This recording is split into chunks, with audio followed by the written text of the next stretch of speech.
ಕುರುಕ್ಷೇತ್ರ. ಮಹಾಭಾರತ ಯುದ್ಧ ನಡೆದ ಸ್ಥಳ ಕುರುಕ್ಷೇತ್ರ.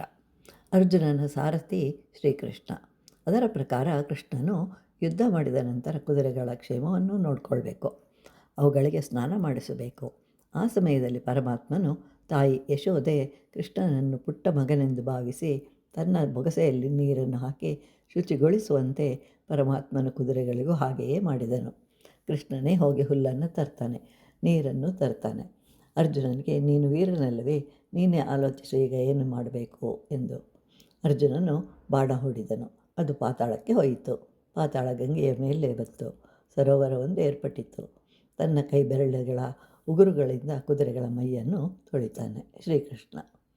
ಸೈಂಧವನ ಪ್ರಾಣ ಹಾರಿತು. ಈ ವಿಷಯ ತಿಳಿದ ಕೂಡಲೇ ದುರ್ಯೋಧನನು ಅಲ್ಲಿಗೆ ಬರ್ತಾನೆ. ಕೂಡಲೇ ಕೃಷ್ಣನು ತನ್ನ ಸುದರ್ಶನ ಚಕ್ರವನ್ನು ಬಿಡ್ತಾನೆ. ಅದು ಸೂರ್ಯನಂತೆ ಆಕಾಶದಲ್ಲಿ ಬೆಳಗುತ್ತೆ. ದುರ್ಯೋಧನನಿಗೆ ಕೋಪ ಬಂತು. ಕರ್ಣನಿಗೆ, ನೀನು ಇದುವರೆಗೂ ಯಾರನ್ನೂ ಕೊಲ್ಲಲಿಲ್ಲ ಅಂತ ಹೇಳಿ ನಿಂದಿಸ್ತಾನೆ. ಆಗ ಧರ್ಮರಾಯನನ್ನು ಕೊಲ್ಲಲು ಮುಂದಾಗ್ತಾನೆ ಕರ್ಣ. ಆಗಲೂ ಕೃಷ್ಣನು ಧರ್ಮರಾಯನನ್ನು ಕಾಪಾಡ್ತಾನೆ. ಯಾಕೆಂದರೆ ಕರ್ಣನ ಬಳಿ ದೇವೇಂದ್ರನ ಅಸ್ತ್ರ ಇನ್ನೂ ಇರುತ್ತೆ. ಅಲ್ಲದೆ ರಾಜನಾದವನು ಯಾವಾಗಲೂ ತನಗೆ ಸರಿಸಮಾನರೇ ಜೊತೆನೇ ಯುದ್ಧ ಮಾಡಬೇಕು. ಕರ್ಣ ಒಬ್ಬ ಸೂತ ಪುತ್ರ ಅಂತ ಹೇಳಿ ಕೂಡಲೇ ಘಟೋತ್ಕಚನನ್ನು ಕರೆಸ್ತಾನೆ. ಹೀಗೆ ಕರ್ಣನಿಗೂ ಘಟೋತ್ಕಚನಿಗೂ 4 ಗಂಟೆಗಳ ಕಾಲ ಯುದ್ಧ ನಡೆಯುತ್ತೆ.